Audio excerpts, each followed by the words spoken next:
Well, this all started on Tuesday when we showed up with our cameras here at the Bridgeport Government Center to observe the open and public process of how absentee ballot votes are counted, a process that has been under national and international scrutiny after a judge found widespread evidence of ballot fraud. Yet when we asked for a little transparency on how these votes get counted, well, we didn't get that. Can you explain to the people what happens in the AB count room? Fox 61, inside the room where it happens, the absentee ballot count room at the Margaret Morton Government Center.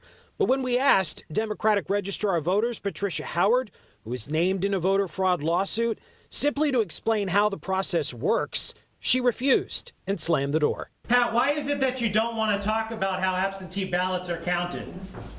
Don't people deserve to know how that process works? Meanwhile, on the heels of a third Joe Ganim win, it's a very strong victory by pure numbers. The mayor says he will now ask a judge to nullify a scheduled February general election. I'm hoping that we can go to court and make this the last election in this election cycle for Bridgeport. All eyes turned to his opponent, John Gomes. This is not a concession speech. Who came up short with Tuesday's in-person machine vote, a vote he's won twice before. Obviously, the numbers that we see in front of us, we didn't expect. Does he have the energy, support, and money to trudge on to February? We're going to sit down, we're going to evaluate what has happened.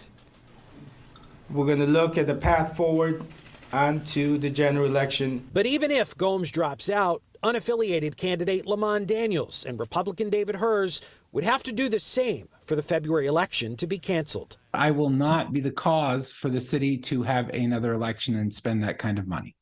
So if Gomes decides to step down, I will sign the same piece of paper and we will ask Lamont Daniels to do the same, and we'll end this election fiasco. A fiasco that seems far from over.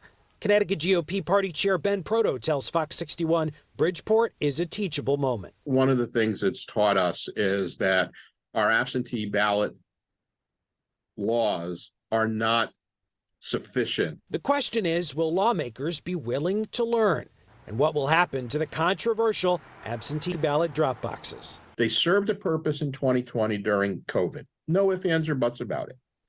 That is long since gone. And the legislature, in my opinion, has already admitted that we don't need ballot boxes by adopting an early voting program that requires you to do it in person. At the end of the day, Bridgeport voters say they are tired of seeing the same movie. I think it's crazy that people will stuff ballots. I believe everybody has a right to vote, but you do not forge people's ballots. By coming out to vote, in some way, I feel that I'm fighting against that corruption.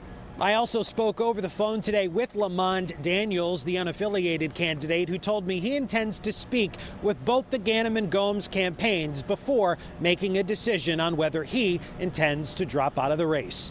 Reporting in Bridgeport, Matt Caron, Fox 61, Connecticut's news station.